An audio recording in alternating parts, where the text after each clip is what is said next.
চাঁদপুরের হাজীগঞ্জে পশ্চিম বাজারস্থ কচু রোডে অবস্থিত ফ্রেশ সিরামিক্সের exclusive showroom Bengal trade tiles হাউসের উদ্বোধন করা হয়েছে। গত 20 ফেব্রুয়ারি দোয়া মাহফিল শেষে ফিতা ও কেক কেটে শোরুম উদ্বোধন করা হয়।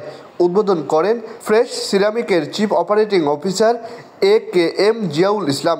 উক্ত অনুষ্ঠানে শোরুমের মালিক সাইফুল ইসলাম হেডার সভাপতিত্বে সভা পরিচালনা করে জাহিদুল ইসলাম রাসেল।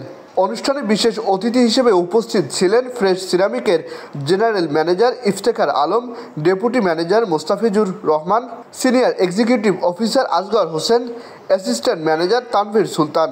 সম্মানিত অতিথিদের মধ্যে ছিলেন বিশিষ্ট ব্যবসায়ী গাজী বিল্লাল হোসেন, খালিদুর রহমান বাবু, আলী নওয়াজ রোমান, কাজী আনোয়ারুল আলম, সজল শিকদার, আরিফ হাসান সরকার, ইসমাইল হোসেন, মাইনুদ্দিন মুক্তার সহ আরও অনেকে। উল্লেখ্য যে বেঙ্গল টাইলস হাউসে সকল ধরনের টাইলস পাওয়া যায়।